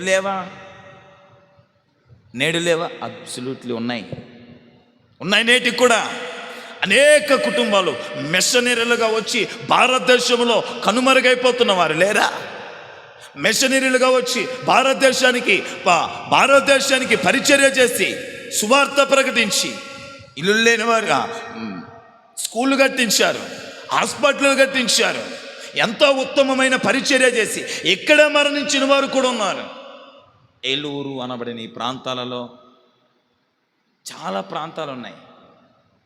మిషనరీలుగా వచ్చి ప్రాణాలు పోగొట్టుకున్నవారు, పరిచర్య కొరకు ప్రాణాలు ఇచ్చిన వారు, పరిచర్య నిమిత్తం ప్రాణాలు పోయినా పర్వాలేదు అనుకున్నవారు, పరిచర్య చేయడానికి వెనకాడని వారు. మనం ఎలా ఉన్నాం? మన కుటుంబాలు ఎలా ఉన్నాయి? దేవుని పరిచర్య అంటే మనం ఎలా ఉన్నాం? దేవుని పరిచర్యకు మన కుటుంబం ఎలా సహకరిస్తుంది? దేవుని పరిచర్యకు మన కుటుంబం ఎలా ముందుంటుంది? దేవుని పరిచర్య పట్ల మన కుటుంబానికి ఉన్న ఆసక్తి ఎంత? అన్నీ అయిపోయినాక ఫైనల్లో వస్తామా? పరిచర్య అంతా అయిపోయినాక ఫైనల్లో దాన్ని ఏమంటారు, ఎండ్ ఆఫ్లో వచ్చి అట్లా సూపర్. కరెక్ట్ కాదది. పరిచర్యకు నీవును నీ కుటుంబమును సహకరించాలి. పరిచర్య చేయడానికి నీవును నీ కుటుంబం ఇష్టపడాలి. పరిచర్య చేయడానికి నీవును నీ కుటుంబం ముందుకు రావాలి. నువ్వు రాకపోతే ఇంకెవరో? క్రైస్తవుడవు నువ్వు, యేసుక్రీస్తు నమ్ముకున్నది నువ్వు, యేసుక్రీస్తు యొక్క సామర్థ్యత ఎరిగినది నువ్వు, యేసు ప్రభు యొక్క ఔన్నత్యం తెలిసింది నీకు. యేసుక్రీస్తు ప్రభు ఏంటో కూడా నువ్వు ఎరుగుదు. నీవే రాకపోతే ఎలా? నీవే చేయకపోతే ఎలా? నీవే ముందుండకపోతే ఎలా? చేస్తుంది ఎవరి కోసమో కాదు కదా. మనకు రేపటి దినాన పరలోకములో బంగారు వీధులను మీ కొరకు నివాస గృహాలను ఏర్పరుస్తానని చెప్పిపోయిన దేవుడు కొరకే కదా. నీ కొరకు ఆయన పరలోకంలో ఏం ఏర్పాటు చేస్తున్నాడు? నివాసములు ఏర్పాటు చేస్తున్నాడు. నీ కొరకు పరలోకంలో నివాసములు ఏర్పాటు చేస్తున్నాడే. ఆయన కొరకు మనం పరిచర్య చేయలేమా భూమి మీద? నీ కొరకు భూమి మీద ఆయన 33.5 సంవత్సరము అద్భుతమైన పరిచర్య చేశాడు. మనం పరిచర్య చేయలేమా? దేవుని కొరకు పరిచర్య చేసే కుటుంబంగా నీవు నేను ఉండాలి. దేవునికి మహిమ కలుగునుగాక. శబ్దం గట్టిగా హల్లెలూయా, హల్లెలూయా. ఫిలిప్పీ పత్రిక 2వ అధ్యాయం 29-30లో ఒక మాట చదవండి. పరిచర్య గురించి మనకు అంత అవసరం లేదు, ఒక్క మాట చదివి క్లోజ్ చేద్దాం. ఫిలిప్పీ పత్రిక 2వ అధ్యాయం 29-30లో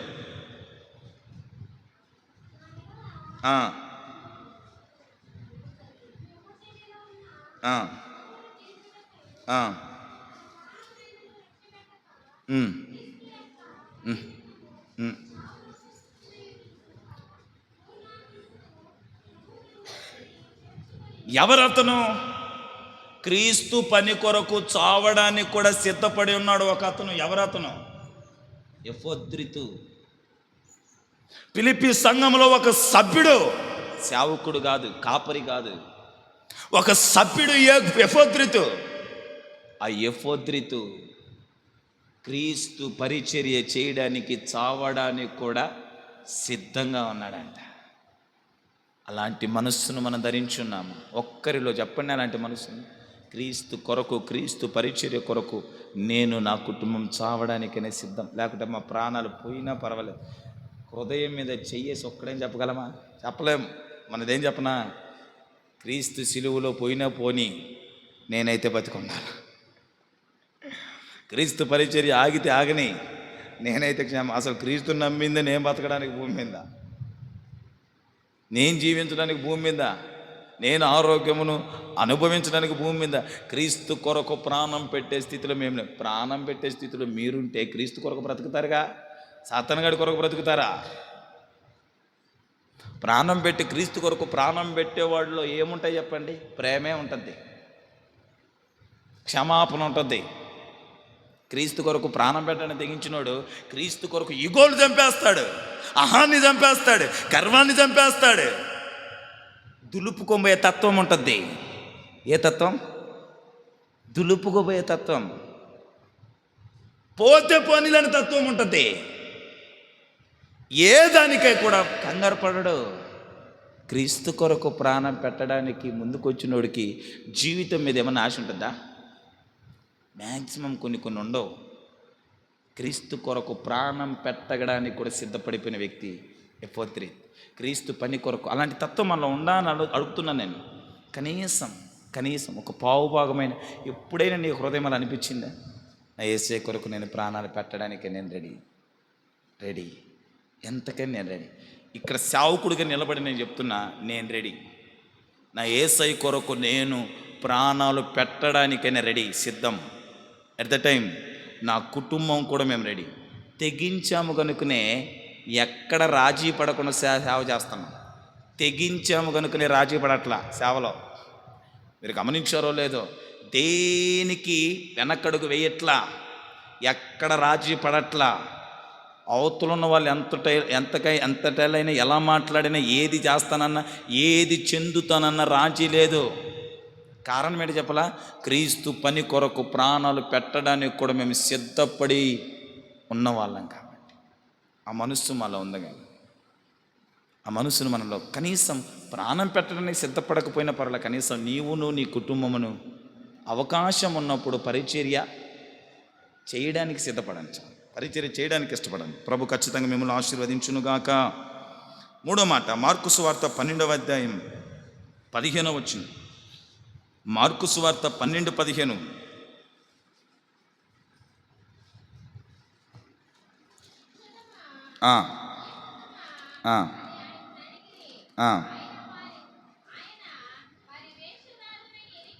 పన్నెండు 15 అక్క చదవండి.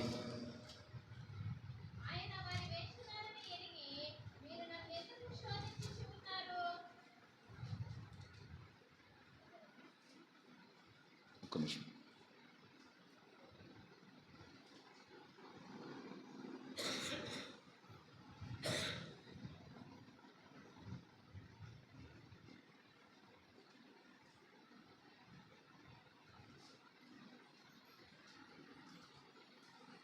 ఒక్క నిమిషం.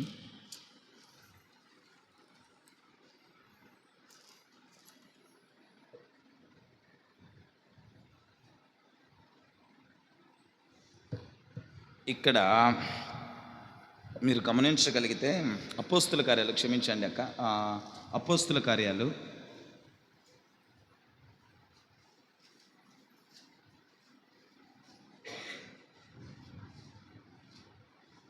8 ఇక్కడ మీకు చెప్పదలిచిన మాట ఏంటంటే,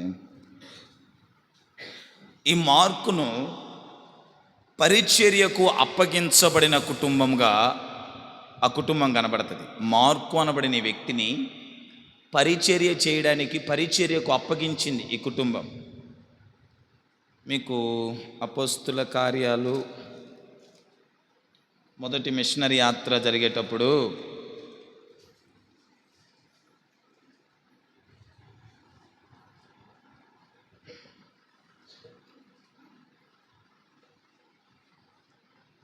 ఆ 12వ అధ్యాయం 25వ వచనం.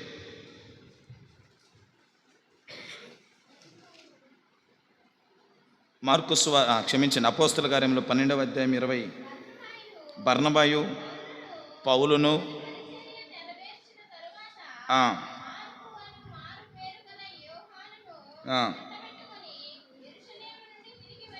చూడండి, గమనించండి. బర్నబాయు పౌలును మొదటి మిషనరీ యాత్ర ప్రారంభించినప్పుడు మార్కు అనబడిన ఒక వ్యక్తిని వాళ్ళు వెంట పెట్టుకొని వెళ్తున్నారంట.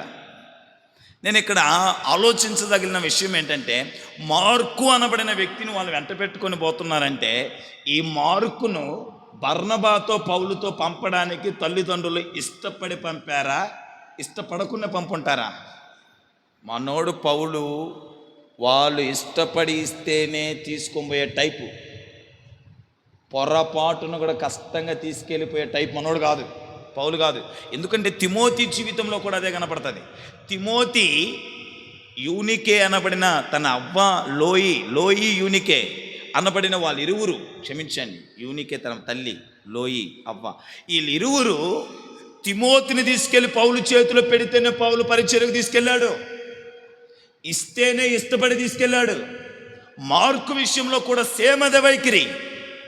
ధనవంతులైన కుటుంబమైనప్పటికీ మార్కు గారి కుటుంబం, సంపన్న కుటుంబమైనప్పటికీ మార్కు గారి కుటుంబం, సమృద్ధి కలిగిన కుటుంబమైనప్పటికీ మార్కు గారి కుటుంబం, ఆ కుటుంబంలో నుంచి మార్కును పరిచర్యకు ఇవ్వడానికి ఇష్టపడ్డారు. Praise the Lord, praise the Lord. పరిచర్య కొరకు, దేవుని సువార్త ప్రకటన కొరకు, దైవ సేవకు నిమిత్తము మార్కు గారిని పరిచర్యకు అప్పగించిన కుటుంబం. ఏ కుటుంబం అది? మార్కు కుటుంబం. నా ప్రియమైనటువంటి వారులారా, మన పిల్లలను కూడా పరిచర్యకు పంపుదాం, పరిచర్య చేయమని చెప్దాం. చదువుకుంటే చదువుకొనివ్వండి, చదువుకోవడంలో ఎప్పుడు రాజీ పడద్దు. జాబులు చేస్తుంటే జాబులు కూడా చేయనివ్వండి, జాబులు చేసే విషయంలో కూడా రాజీ పడద్దు. ఎట్ ద టైం పరిచర్యకు కూడా మన పిల్లలను మూవ్ చేద్దాం, ప్రోత్సహిద్దాం. అది చాలా ఉత్తమమైనది, చాలా శ్రేష్టమైనది, చాలా ఉన్నతమైనది, అది గొప్పదది. పరిచర్యకు పిల్లలను పంపడం, పరిచర్య పిల్లల చేత నేర్పించడం, పరిచర్యలో పిల్లలను ముందుకు ప్రోత్సహించడం. నేను అనుకుంటాను, మా పెద్ద పాపని మందిరంలో ఏదో ఒక పని మా పాప చేత చేయించాలని. ఇప్పటి నుంచే డాడీ ఖాళీగా ఉండనివ్వకుండా ఏదో ఒకటి పట్టకరా, ఏదో ఒకటి తీసుకోరా, ఏదో ఒకటి తీసుకోబో, అది అక్కడ పెట్టి ఎక్కడ ఏదో ఒక పని చేయించాలి మా పెద్ద పాప చేత. ఇప్పటి నుంచే పరిచర్య పట్ల ఆసక్తి అమ్మాయిలో కలగాలని. ఇంకా నేను ఏమనుకుంటున్నానంటే, వచ్చే వారం నీ శుభ్రంగా మందిరం దగ్గర చెప్పులన్నీ అమ్మాయి చేతనే సర్దిపించాలి. డాడీ ఈ చెప్పులు ఎక్కడ పెట్టి, ఈ చెప్పులు ఎక్కడ పెట్టి డాడీ, మొత్తం ఆ అమ్మాయి చేతనే చేయించాలి. ఇది నా కాన్సెప్ట్. నెక్స్ట్ వాటర్ బాటిల్ కావాలని నాకు అమ్మాయి తెచ్చిస్తుంది. డాడీ వాటర్ బాటిల్ తీసుకురా, నా బైబిల్ అక్కడ తీసుకురాపో, ఏదో ఒకటి ఖాళీ కొంచునేవను, ఏదో ఒకటి పరిచర్య పిల్లలది ఇప్పటి నుంచే జరిగించాలి. నేను నా మనసులో ఉద్దేశం అదే, వచ్చేవారం నుంచి మా పిల్లల చేత చెప్పులు పరిచర్య చేయించాలి. ఈ 2 చెప్పులు తీసుకొని డాడీ ఆ చెప్పులు పక్కన పెట్టి వాళ్ళ చేత పని. దేవుని పరిచర్య పట్ల వాళ్ళకి ఏం కలగాల? ఆసక్తి. ఆ కలిగించడానికి నా వంతున. మళ్ళీ చదువులో రాజీ పడతానంటే ఎట్టి పరిస్థితుల్లో రాజీ పడను, చదివిపిస్తాను. వివాహాలు చేయమంటే చేస్తాం. మరి పరిచర్యలో ఖచ్చితంగా ప్రోత్సహిస్తాం. ఆ పరిచర్యలో వాళ్ళు ఎదుగడాన్ని బట్టి వాళ్ళ బ్రతుకులో, వారి జీవితంలో ఉన్నతంగా ఎదుగుతారు. దీంట్లో ఏ సందేహం లేదు. రాబోయే రోజుల్లో ప్రభు చిత్తమైతే ఇక్కడ పరిచర్య అంతా మా చెప్పుల పరిచర్య అంతా మా పిల్లల చేత చేయిస్తాం. తప్పులేదు, అది అద్భుతమైన పరిచర్య, మీకు తెలియదు. కానీ సువార్త ప్రకటించు వారి పాదములు సుందరము వలె ఉన్నాయంట. బైబిల్ అంటది, సువార్త ప్రకటించే వాళ్ళ పాదాలు ఎలా ఉంటా? సుందరములు అని ఉంది లేఖనాలు. అలాంటి సువార్త ప్రకటించి దేవుని వార్తను అనేకులకు తెలియపరుస్తున్న మీ పాదాల యొక్క చెప్పులు తీయడంలో తప్పేంటి? ఆ పాదాలు సుందరమైన పాదాలని బైబిల్ అంటుంది. వాటిని సర్ది ప్రక్కన పెట్టడంలో తప్పేంటి? ఆ పాదాల గురించి దేవుడు ఎంత ఘనంగా చెప్తే అట్టి పాదాల చెప్పులను తీసి ప్రక్కన పెట్టడంలో తప్పులేదనిపించింది నాకు, అనిపిస్తుంది నాకు. తప్పులేదు, అది పరిచర్య నేర్పించే విధానం అది. కనుక నా ప్రియులారా, పిల్లలను పరిచర్యకు ప్రోత్సహించండి, పరిచర్య చేయడానికి వాళ్ళు పురికొల్పండి, పిల్లలను పరిచర్య చేయడానికి ముందుకు నెట్టండి. నేను లాక్కొద్దామని ప్రయత్నం చేస్తున్నా, మీరు వెనక్కి లాక్కెళ్ళిపోతున్నా. అది చేయకండి ప్లీజ్. అది యవ్వన ఆడపిల్లలైనా యవ్వన పురుషులైనా మందిరాల్లోకి వచ్చిన తర్వాత వాళ్ళ విషయంలో మేము తప్పకుండా కేరింగ్ ఉంటుంది. పిల్లలైనా పెద్దలైనా కానీ పరిచర్యకు పంపడానికి రాజీ పడకండి. ఉన్నారా అలాంటి జబ్బు, అలాంటి వ్యాధి ఏదైనా కలిగి ఉన్నారా మీరు? ఏం వ్యాధి? పిల్లల పరిచర్య పంపడానికి ఇష్టపడని వ్యాధి, పిల్లల పరిచర్య పంపడానికి నచ్చని వ్యాధి, పిల్లల పరిచర్య పంపడానికి ఒప్పుకొని ఆ రుగ్మత ఏమైనా ఉందా? ఈరోజు ప్రభు మాట్లాడుతున్నాడు, ఇంకనైనా నీ పిల్లల పరిచర్యకు పంపడానికి ఇష్టపడు. ఆ పిల్లల భవిష్యత్తు బాగుంటుంది, పిల్లల జీవితం బాగుంటుంది, ఆ పిల్లలు వృద్ధి చెందుతారు, అభివృద్ధి చెందుతారు. ఈ 3 మాటలు. పరిచర్యకు పంపగలిగిన కుటుంబం ఏ కుటుంబం? అది మార్కు కుటుంబం. ఇప్పుడు చెప్పండి, ఎలాంటిది మార్కు కుటుంబం? 1, ప్రార్థన పరులైన కుటుంబం. 2, చెప్పండి అమ్మా. ఏందో స్కూల్లో మా సార్ కూడా అడిగేవాడు, చెప్పరా సమాధానం అంటే. ఆ సార్కి అర్థం కాదు, పక్కన్నోడికి అర్థం కాదు, ఏదేదో సార్కి అర్థం అయిపోయింది. సార్ అట్టుందా మీరు చెప్పేది నాకు? స్కూల్ ఆ టీచర్ బడి అంటమ్మా, విన్నదేగా చెప్పమన్నాను. అది ఇప్పుడు దాకా ఏదో గంటసేపు ఇప్పుడు గంటసేపు వాగిందే కదా. చెప్పండి. 1, ప్రార్థన పరులైన కుటుంబం కలిగిన మార్కు కుటుంబం. మార్కు కుటుంబం ప్రార్థన కలిగిన కుటుంబం. ప్రార్థన కలిగిన కుటుంబం మార్కు కుటుంబం. 2, పరిచర్య చేసే కుటుంబం మార్కు కుటుంబం. పరిచర్య కొరకు ప్రాణాలు పెట్టడానికి వెనకాడని అద్భుతమైన పరిచర్య చేయు కుటుంబం మార్కు కుటుంబం. 3, పరిచర్యకు పంపే కుటుంబం, తన పిల్లల్ని పరిచర్యకు ఇచ్చే కుటుంబం మార్కు కుటుంబం. ఇలాంటి కుటుంబంలోంచి వచ్చిన వాడే మార్కు. Praise the lord. ఇలాంటి కుటుంబం నుంచి వచ్చిన మార్కు గురించి ఒక్క మాట చెప్పి క్లోజ్ చేస్తాను. ఒక్క మాట, 5 నిమిషాలు. మార్కు జీవితాన్ని గురించి ఒక్క మాట షార్ట్లో చెప్తాను, ఎందుకంటే ఆ ఒక్క మాట చూసుకుని వెళ్దాం. ఇలాంటి కుటుంబంలో నుంచి వచ్చిన మార్కు జీవితం ఎలా ఉందయ్యా అంటే, ఇలాంటి కుటుంబంలో నుంచి వచ్చిన మార్కు పౌలు బర్నబాతో పరిచర్యకు వచ్చాడా? తల్లిదండ్రులేమో మార్కును పౌలు బర్నబాకు అప్పగించారు. మార్కుని పౌలు బర్నబాకు అప్పగించారు తల్లిదండ్రులు. ఆ మార్కు పౌలు బర్నబాలతో మొదటి మిషనరీ దండయాత్ర, మొదటి సువార్త దండయాత్ర ప్రారంభించాడా? అలా పరిచర్యలో ముందుకు సాగుతూ ఒకానొక ఊరు దగ్గరకు వచ్చారండి. ఆ ఊరి పేరు బైబిల్లో చూపిస్తాను చూడండి. అపోస్తుల కార్యాలు 13వ అధ్యాయం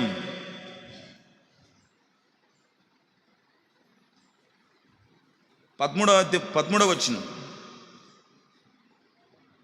చదవండి అందరూ.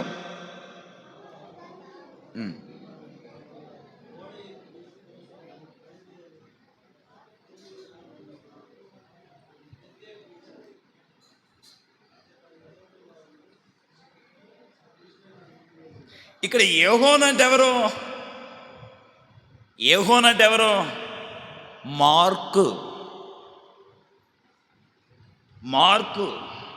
మార్కు అపోస్తులైన పౌలు బర్నబాతో కూడా పరిచర్య చేయడానికి ముందుకొచ్చాడు. ఎంత దూరం వచ్చాడు? పెర్గే వరకు వచ్చాడు. పెర్గే వరకు వచ్చి ఈ అపోస్తులైన పౌలు బర్నబాతో కాస్త పరిచర్య ప్రతికూలతంగా, కాస్త క్రిటికల్గా, కష్టంగా అనిపించిందేమో. మనోడు నేను ఇంక మీతో రానుగానే నేను వెళ్ళిపోతున్నాను వెనక్కని తిరిగి యెరూషలేముకి వెళ్ళిపోయాడంట. తిరిగి ఎక్కడికి వెళ్ళిపోయాడు? యెరూషలేము. పరిచర్య చేయడానికి వచ్చిన మార్కు పరిచర్య చేయలేక, పరిచర్యలో ముందుకు సాగలేక, పరిచర్యని ముందుకు నెట్టుకొని పోలేక వదిలేసి విడిచిపెట్టి తిరిగి యెరూషలేముకు ప్రయాణమయ్యాడు. అయిపోయిందా? యెరూషలేముకి వెళ్ళిపోయాడు. మరి బహుశా వారు కుటుంబం గుర్తొచ్చిందేమో, బహుశా వారు అతడు సుఖభోగాలు గుర్తొచ్చాయేమో, బహుశా నా ఇంట్లో నేను అంతలా ఉండేవాడిని, ఇంతలా ఉండేవాడిని, అలా ఉండేవాడిని, ఈడికొస్తే నాకేంట్రా ఈ వెట్టి చాకిరి, ఈ బాధ, ఈ శ్రమ, ఈ అవమానాలు, ఈ నిందలు, ఈ తిట్లు, చివాట్లేంట్రా అని తట్టుకోలేక వెళ్ళిపోయాడేమో. మొత్తానికి వెనక్కి వెళ్ళిపోయాడు మార్కు. వెనక్కి వెళ్ళిపోయిన తర్వాత మొదటి మిషనరీ దండయాత్ర పూర్తయిపోయింది.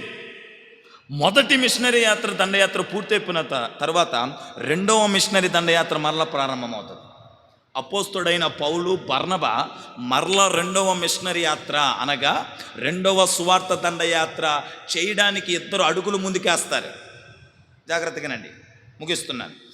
రెండవ మిషనరీ దండయాత్రకు అపోస్తుడైన పౌలు బర్నబా 2 మూవ్ అవుతారు.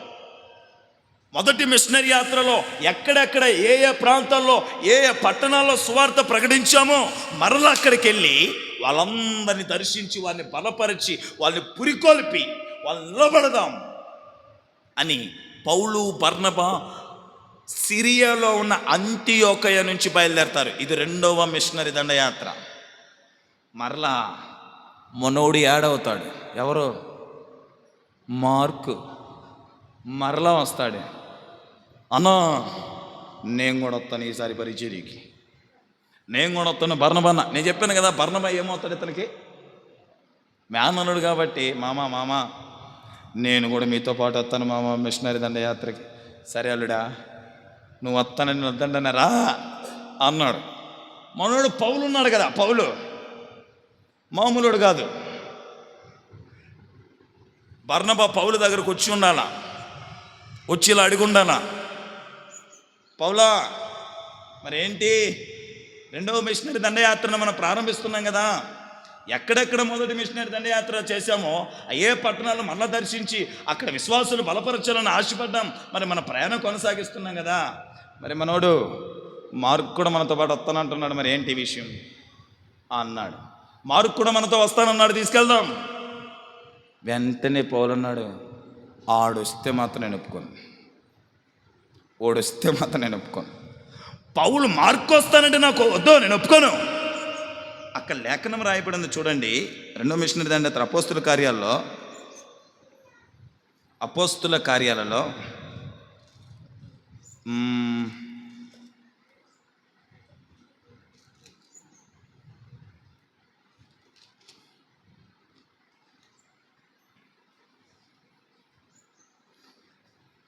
15వ అధ్యాయం 36 నుంచి కొన్ని వచనాల త్వరగా. కొన్ని దినములైన తర్వాత ఏ పట్టణాలలో ప్రభువాక్యం ప్రచురించితమో ఆయా ప్రతి పట్టణంలో ఉన్న సహోదరుల యొద్దకు వెళ్ళి తిరిగి వెళ్ళి వారు ఎలాగున్నారో మనము చూతుమని పౌలు బర్నబాతో నేను. అప్పుడు మార్కును మారు పేరు గల యేహోను వెంట పెట్టుకుని పోవుటకు బర్నబా ఇష్టపడాను. అయితే పౌలు పంపూలియాలోని పని కొరకు తనతో కూడా రాకమ్మను విడిచి వానిని వెంట పెట్టుకొని పోవుట యుక్తం కాదని తలంచెను. వారిలో తీవ్రమైన వాదము కలిగినందున వారు ఒకరిని ఒకడు విడిచి వేరైపోయి బర్నబా మార్కుని వెంట పెట్టుకొని ఓడ ఎక్కి కుప్రాకు వెళ్ళెను. పౌలు శీలను ఏర్పరుచుకొని ఇతడు ప్రారంభించాడంట. ఎవరి వలన? తీవ్రమైన వాదన. ఎందుకు? మనోడు మొదట వచ్చినప్పుడు ఏం చేశాడు? మధ్యలో ఉన్నాడు ముందు సాగాలిగా, విడిచిపెట్టి వదిలిపెట్టాడు. ఇప్పుడు మేనలుడైన బర్నబా కాస్త జాలి చూపించాడేమో, ప్రేమ చూపించాడేమో, పర్లేదురా అన్నాడేమో. పౌలు రాజీ పడలా. అప్పుడు ఏం చేశాడు? మనతో వచ్చాడా, కొద్ది కాలం ఉన్నాడా, మళ్ళీ విడిచి వెళ్ళిపోయాడు. అవసరం లేదు, ఇది అక్కర్లేదు, ఇడు వస్తే నేను రానని బర్నబాతో వాదనకు దిగాడు. వాళ్ళిద్దరికీ తీవ్రమైన వాదన జరిగిందంట. ఎలా వాదన జరిగి ఉంటుందో మనం ఒకసారి ఊహించుకుంటే, పౌలు మామూలోడు కాదు, బర్నబా మామూలోడు కాదు. ఇద్దరు బైబిల్ గ్రంథములో ఆదిమ సంఘములో బలమైన గట్టి 2 సింహాలు లాంటి వాళ్ళు. అలాంటి వారు ఒక ఇద్దరు కోసం తీవ్ర వాగ్వాదం జరిగి ఇతను దారి ఇతను పోయేంత వాగ్వాదం జరిగిపోయిందంట. పౌలు మార్కుని వెంట పెట్టుకొని సువార్త ప్రకటించడానికి ఇష్టపడాల. కానీ తిమోతి 2వ పత్రికలో ఒక మాట ఉంటుంది, చివరి మాట, ఫైనల్ వర్డ్. తిమోతి 2వ అధ్యాయం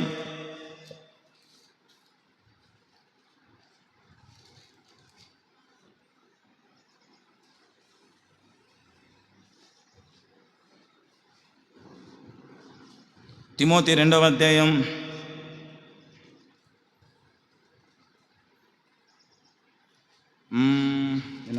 4వ అధ్యాయం, క్షమించండి, 2వ తిమోతి 4వ అధ్యాయం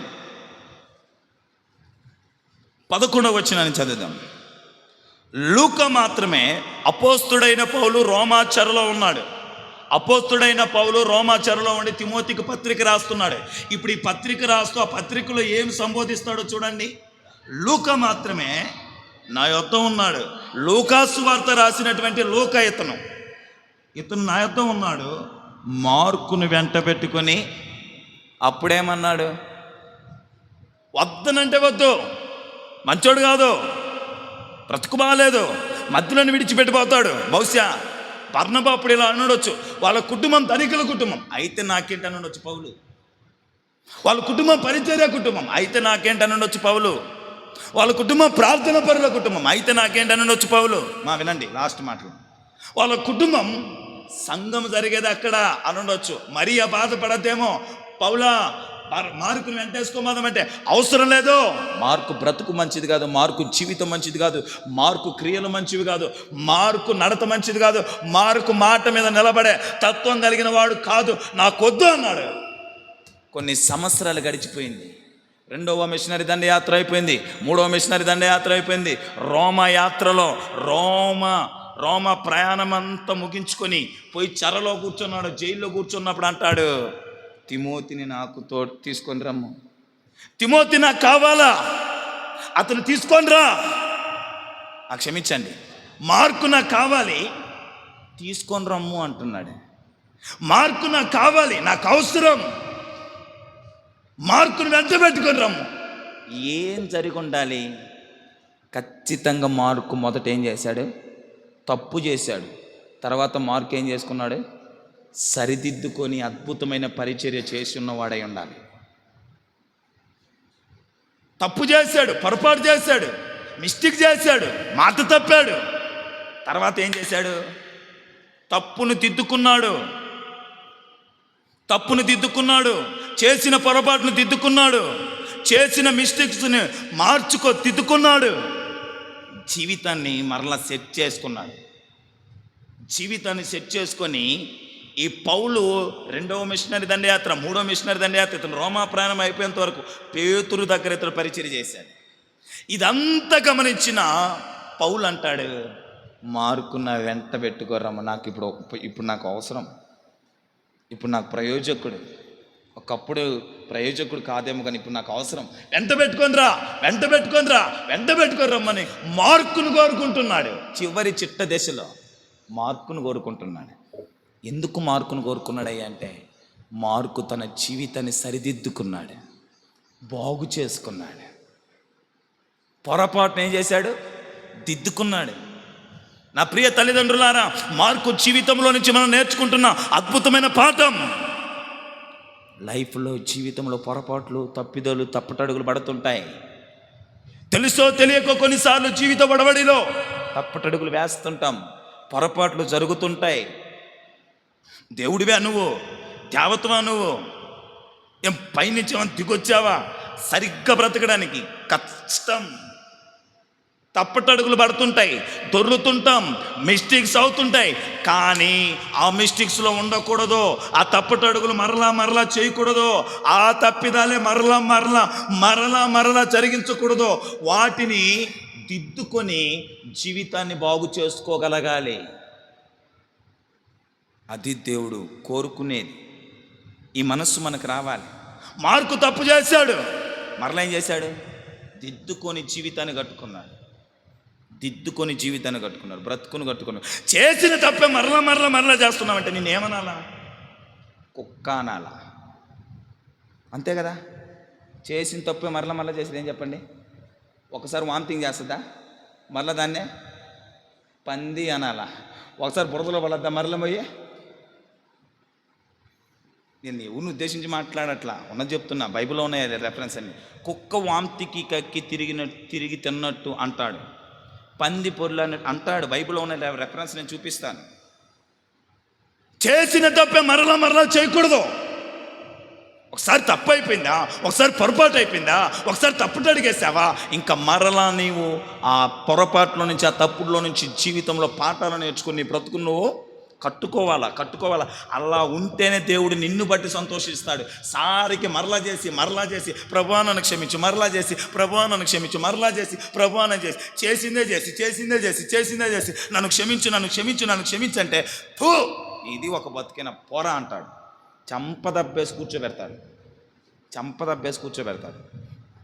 గెట్ అవుట్ అంటాడు. తప్పు చేశామా, పొరపాటు చేశామా ప్రభువా, నా జీవితంలో తెలుసో తెలియకో ఈ పొరపాటు అయిపోయింది, ఈ తప్పు అయిపోయింది, ఈ మిస్టేక్ జరిగింది, నన్ను క్షమించవా? దేవుడు అవకాశం ఇస్తాడు. ఆ నుంచి నువ్వు జీవితాన్ని కట్టాలా, బ్రతుకును కట్టాలా, నీ జీవితాన్ని నిలబెట్టుకోవాలా. అది అద్భుతం, అది అద్భుతం. మనం కూడా ఆ చేసిన పొరపాటును బట్టి ఇంకా దాన్ని గురించి మాట్లాడకూడదు. ఒకసారి ఒక వ్యక్తి ఒక పొరపాటు చేశాడు, ఒక తప్పుటడుగు వేశాడు, త్రోవ త్రప్పాడు, ఇంక దాన్ని కేంద్రం చేసి గుచ్చి గుచ్చి గుచ్చి గుచ్చి గుచ్చి చేయకూడదు. బహుశా దేవుడు అతను క్షమించుంటాడేమో, పలుమార్లు నువ్వు క్షమించకుండా అదే రిపీట్ చేస్తున్నావేమో, జాగ్రత్త. దేవుడు నిన్ను కూడా హెచ్చరిస్తాడు, గద్దిస్తాడు. తప్పు అలా చేయకూడదు. దేవుడు క్షమిస్తాడు, దేవుడు మన్నిస్తాడు. దేవుడు కదా తీర్పు తీర్చేది, అవునా కదా? తీర్పు తీర్చేది ఎవరో? అంతే. మనకేంటి, మన పని ఏంటి? మన సహోదరులను ప్రేమించమన్నాడు, ప్రేమించాలి. క్షమించమన్నాడు, క్షమించాలి. తీర్పు తీర్చడానికి మనకు యోగ్యత, అర్హత లేదు. తీర్పు తీర్చేది ఎవరో? దేవుడు. ఎప్పుడు కానీ మన జీవితాలు 4 అడుగులు వెనక్కి వెళ్తే పొరపాటు లేని లైఫ్ ఎవరిది ఉంటుంది? ఎవరిది ఉండదు. అందరం ఎక్కడో చోట ఏదో ఒక విషయంలో పొరపాటు అయి ఉంటాం. అన్నో మేము అది చేయలేదు, ఇది చేయాలంటే అబద్ధం కూడా పొరపాటే, పాపమే. మోసం కూడా పాపమే, అన్యాయం కూడా పాపమే, లంచం కూడా పాపమే, సినిమాలు చూడడం కూడా పాపమే. అన్నీ కూడా పాపాల కిందకి వస్తాయి. నేను అదే పాపం అని కూడా తప్పది. పాపాలన్నీ ఒకటే. దేవుడు పాపాన్ని పాపమే అన్నాడు. అది ఏదైనా పాపం, మోసమైన, దొంగతనమైన, వ్యభిచారమైన, దుర్మార్గతైన, దుష్టత్వమైన, అబద్ధాలు ఆడడం, బూతులు మాట్లాడడం, ఏదైనా చాడీలు చెప్పడం పాపాని కిందకే వస్తాయి. ఓకేనా?